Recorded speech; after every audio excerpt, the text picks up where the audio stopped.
Olá, crianças! E aí, como vocês estão passando esses dias? Espero que vocês estejam bem, que os papais de vocês estejam bem, seus amigos também.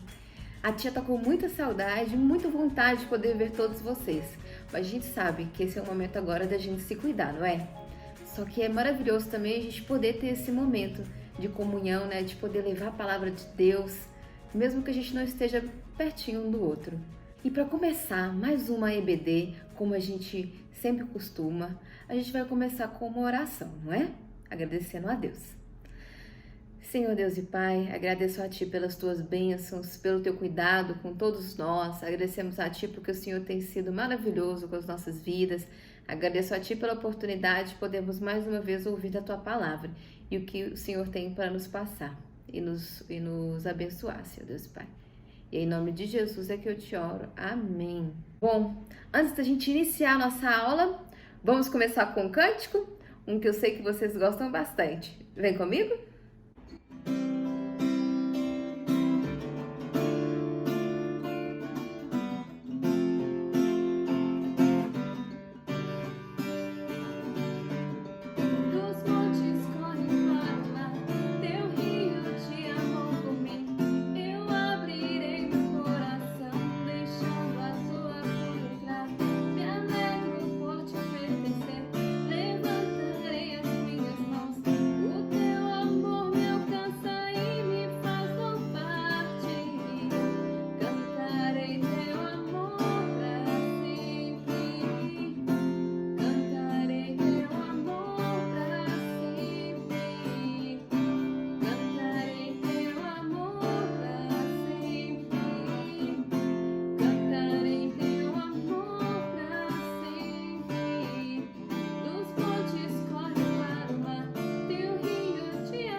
Bom, crianças, assim como a gente já tem estudado nas últimas aulas, a gente vai continuar falando sobre a vida de Jesus enquanto ele esteve aqui na Terra durante seu ministério, né?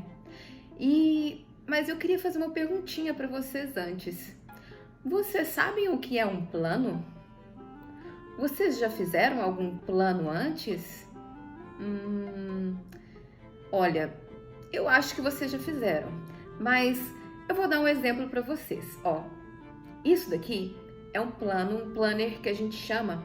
É como se fosse um calendário, mas é uma forma da gente poder colocar diariamente o que a gente quer fazer naquele dia. Por exemplo, se eu quiser no dia 3 fazer alguma coisa, eu vou lá e anoto. Se eu quiser ir no dia 4 fazer alguma coisa, eu vou lá e anoto. Então eu anoto todo um planejamento daquilo que eu quero fazer, um objetivo daquilo que eu quero. Ou seja, um plano é quando eu tenho um objetivo, eu quero alcançar alguma coisa lá no futuro, então eu planejo como que isso vai acontecer. Vou dar um exemplo para vocês. Vamos supor que vocês ganham uma mesada de R$ 30 e vocês querem, no final do ano, comprarem um Lego super legal que vocês estão querendo montar. Vamos supor que a gente está no mês de janeiro. E aí vocês pensam, quanto que é esse Lego? Vamos supor que ele é R$ 180 e você ganha 30, correto? De mesada. Aí você vai planejar, como que eu vou fazer para ter os R$ 180 no final do ano? Bom, vamos fazer uma continha simples. Quanto que eu vou precisar economizar por mês durante um ano para que em dezembro eu consiga comprar o meu Lego? 15 vezes 12, quanto que dá? Isso mesmo, R$ 180. Ou seja, se dos meus R$ 30 eu economizar R$ 15 por mês, eu consigo no final do ano comprar o Lego. Ou seja, você acabou de fazer um plano, você planejou como que você ia conseguir comprar algo que você queria. Mas o que isso tem a ver com a história de hoje? Vocês sabiam que a Bíblia, ela faz parte de um plano de Deus para poder salvar as nossas vidas? Sim, a Bíblia, ela é como se estivesse contando o plano de Deus para poder nos salvar. Um plano que a gente chama de plano de amor. Sim, Deus, como Ele sabe todas as coisas, Ele já sabia que o Adão e a Eva iriam pecar. Mas o amor dele é tão grande para com a gente que Ele já planejou, desde antes disso tudo acontecer, como que Ele iria fazer para nos salvar. Como a gente já vem estudando desde o início do ano, Jesus, Ele veio ao mundo com um propósito, não é? E aí, enquanto Ele esteve aqui na Terra, Ele fez muitos milagres, Ele ensinou muitas pessoas, mas Ele também foi perseguido, porque muitas pessoas não estavam acreditando, ou melhor, não queriam acreditar naquilo que Jesus estava pregando. O ministério de Jesus já estava chegando ao fim, e o próprio Jesus já sabia disso e o que deveria ser feito então, nesses últimos dias que ele ainda tinha. Jesus sabia que em Jerusalém estava acontecendo uma grande festa. Qual festa era essa mesmo? A festa da Páscoa. E Jesus, ele tinha muitos seguidores, uma multidão enorme que seguia ele. E essa multidão queria o que mesmo? Fazer de Jesus um rei, o rei dos judeus. Porque eles achavam que ele era um cara muito legal, inteligente e que fazia milagres para as pessoas. Mas será que essa alegria realmente iria durar muito tempo? A gente vai ver que não ia durar mais muitos dias. Quando Jesus entrou em Jerusalém, a multidão estava muito feliz com a sua chegada. Muitos cortavam raminhos das plantas e jogavam para ele passar, colocavam suas próprias vestes para ele passar também. E Jesus vinha entrando, sendo exaltado pela multidão como Hosana ao Rei. Ou seja, eles estavam alegres pela vinda do rei que eles esperavam que era. E Jesus entrou em Jerusalém. Porém, quando ele entrou dentro do templo, que é o local sagrado, né? Hoje a gente chama a igreja, né? Naquela época era o templo. Era um local sagrado usado para Deus.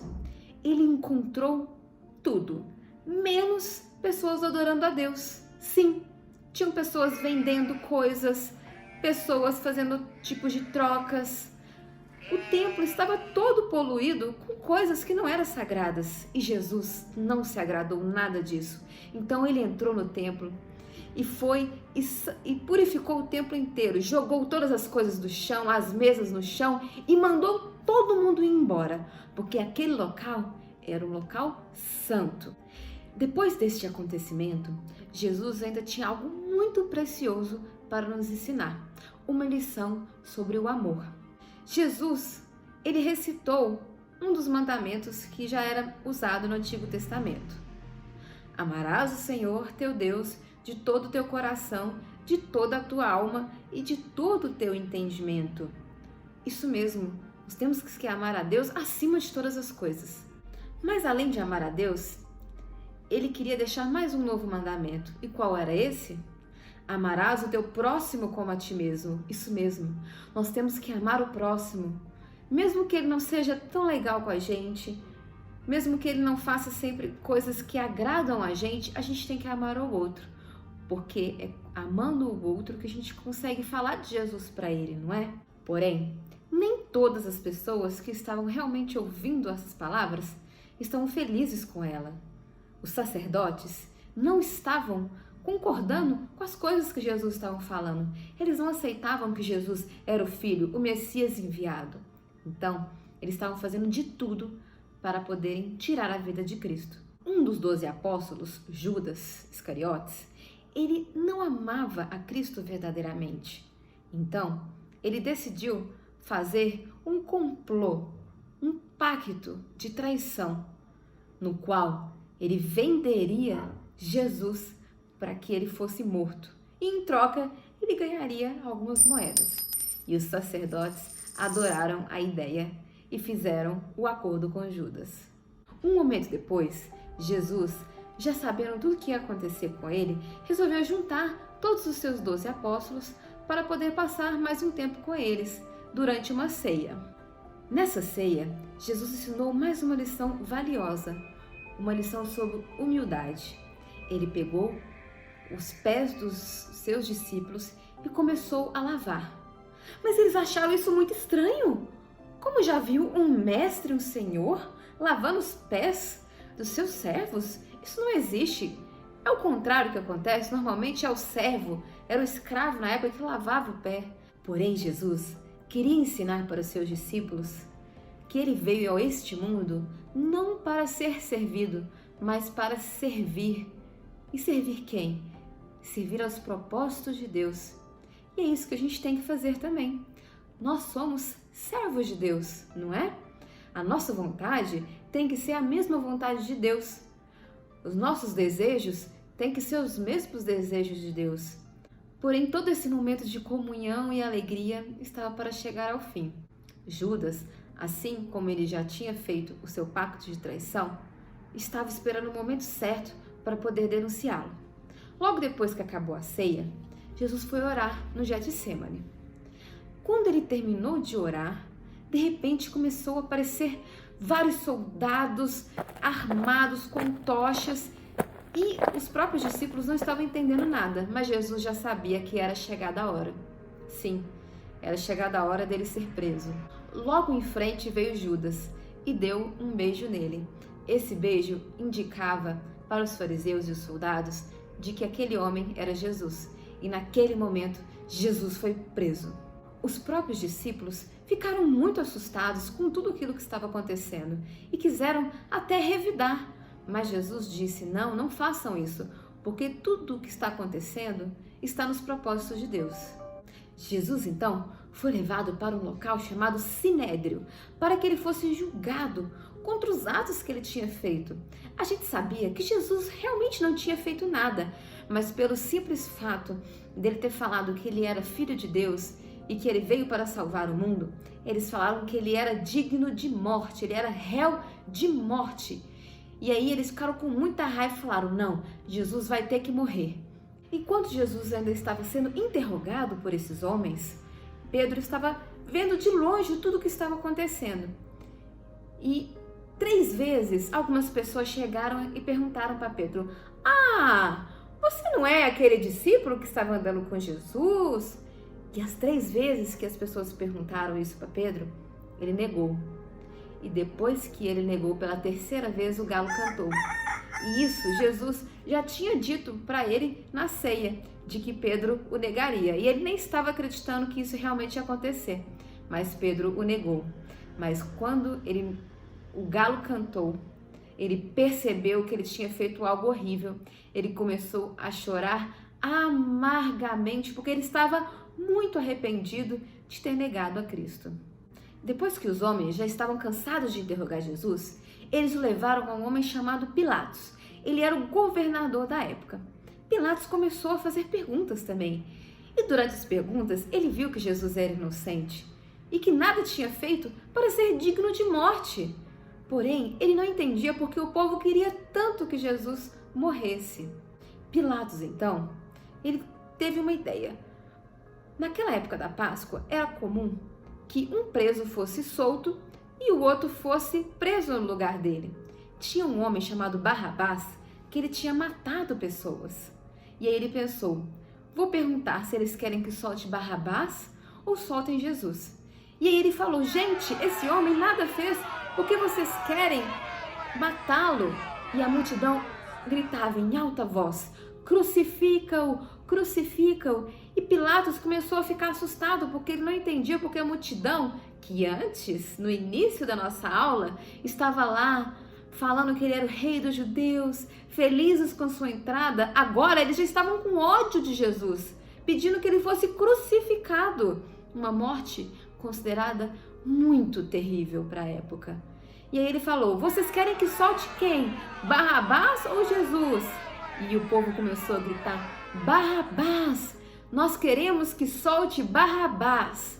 Naquele momento, Pilatos viu que nada poderia fazer. Na verdade, ele até poderia, mas ele não quis se indispor com o público. Então, ele lavou as suas mãos e entregou Jesus aos soldados para ele ser, enfim, crucificado. A partir daquele momento, Jesus iria sofrer muito. Sim, os soldados batiam em Jesus, eles cuspiam em Jesus. E sabe o que eles fizeram também? Eles fizeram uma coroa, mas não uma coroa normal, uma coroa cheia de espinhos, para que quando colocasse em sua cabeça, também machucasse ele. E aí, depois de terem batido nele, eles ainda fizeram ele andar durante um tempo até ao Monte do Calvário, que é onde iria acontecer a sua crucificação. Esse Monte do Calvário ficava fora da cidade, que era um modo de poder excluir ainda mais Jesus, ou seja, mais uma coisa que eles estavam fazendo para deixá-lo mais magoado com toda a situação que estava acontecendo. Jesus, então, foi caminhando até o Monte do Calvário e um homem chamado Simão, que estava passando pelo local, foi obrigado a carregar a sua cruz, porque Jesus já estava muito cansado e muito ferido. Chegando até o monte, Jesus foi então crucificado. Ao ser crucificado, Jesus teve as suas mãos e os seus pés pregados com uma estaca, sim, deve ter doído bastante, não é? Só que não foi só isso que aconteceu. Jesus, enquanto ele estava lá pregado naquela cruz, várias pessoas passavam e começavam a caçoar com Jesus, dizendo, olha o rei dos judeus, fez um monte de milagre, mas não consegue fazer com que ele mesmo saia daquele local. Ele está lá sofrendo, mas ele não tem poder para se salvar. Nossa, esse homem não é de nada. E eles começavam a rir da cara dele. Ou seja, já não bastava todo o sofrimento que estava acontecendo, eles ainda riam da cara dele. E a morte de cruz, além de ser muito, muito dolorosa para a pessoa que estava ali na cruz, ela representava uma rejeição. Ela representava algo terrível para os judeus naquela época, porque na Bíblia falava que quem fosse pendurado numa estaca, num madeiro, ele era amaldiçoado. Mas isso não estava até muito errado. Por quê? Porque Jesus estava, naquele momento, a sua maior dor, gente. Não era a dor física, era a dor de carregar sobre si todas as nossas dores, o meu pecado, o seu pecado, o pecado de todo aquele que crê em Jesus, foi naquele momento derramado sobre a vida de Jesus. Sim, a ira de Deus caiu sobre Jesus naquele momento. Ele estava sofrendo uma dor muito grande. E não só isso, ele estava até sofrendo a dor de Jesus, de Deus tê-lo abandonado naquele momento. Enquanto Jesus estava ali, pendurado naquela cruz, o céu de toda aquela nação se escureceu. Era por volta de meio-dia. Então, muito estranho tudo ter se escurecido, não é? E ficou tudo escuro, em trevas. E aquilo realmente representava que a ira de Deus estava ali, sendo satisfeita na vida de Jesus. E depois de algum tempo que tudo isso aconteceu, Jesus sabia que já tinha chegado a hora. E ele, como ele mesmo é dono da sua própria vida, ele entregou o seu espírito e morreu. Sim, Jesus morreu pelo meu pecado e pelo seu pecado. Naquele momento, quando Jesus expirou, coisas sobrenaturais aconteceram. terremotos aconteceram e o véu que antes ficava no templo, separando o santo lugar do Santo dos Santos, foi rasgado ao meio. Não sei se vocês se lembram, mas ano passado nós estudamos sobre o tabernáculo.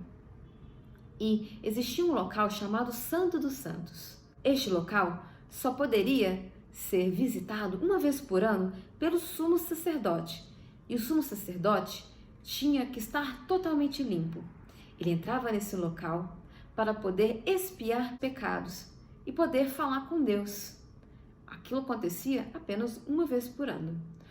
Uma vez que esse véu foi rasgado, ele representou algo maravilhoso para a gente. Sabe o que ele representa? Que hoje você e eu, todos nós, temos livre acesso a Deus por meio da oração. Porque hoje Jesus, ele é o nosso intercessor.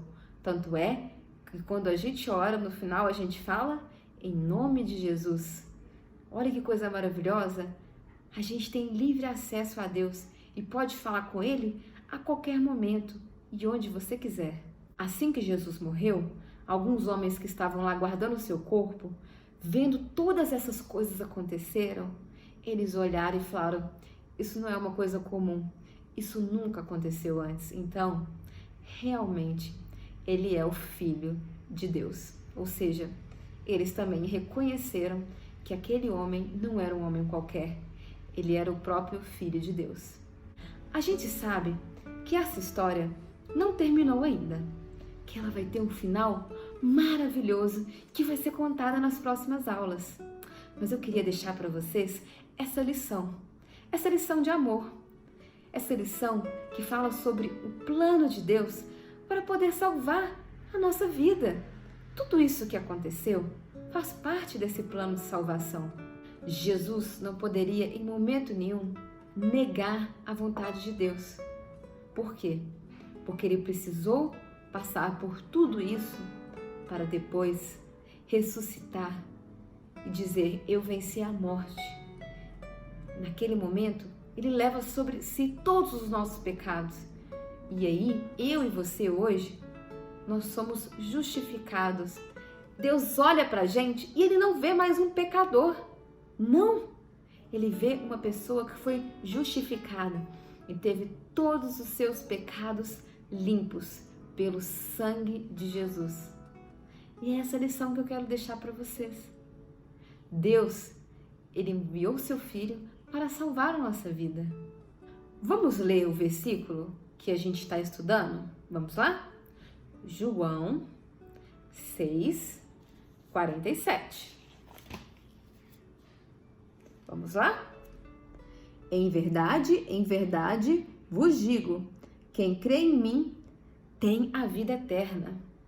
Ou seja, você precisa crer em Jesus.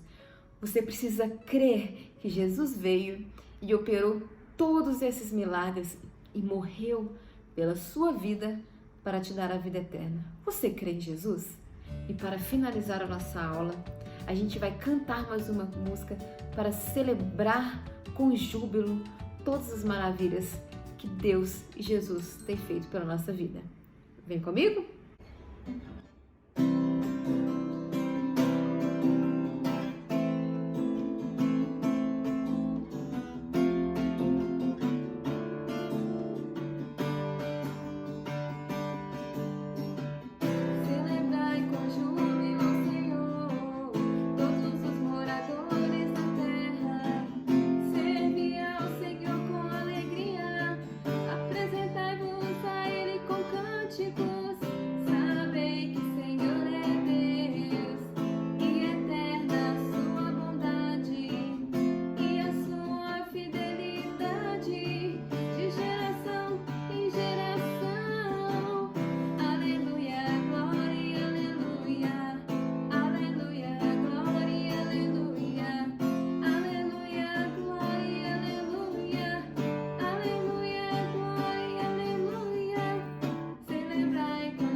Crianças, infelizmente a nossa aula chega mais uma vez ao fim, mas essa história ainda não terminou. A gente vai estudar nos próximos domingos como aconteceu o ato de amor mais perfeito que existe nesse mundo, que é a ressurreição de Cristo e a nossa salvação. Deus abençoe muito a vida de vocês, continuem se cuidando e aproveitando esses momentos para estar ainda mais perto de Deus através da leitura da palavra e da oração. Fiquem com Deus e Deus abençoe a todos vocês. Um beijo!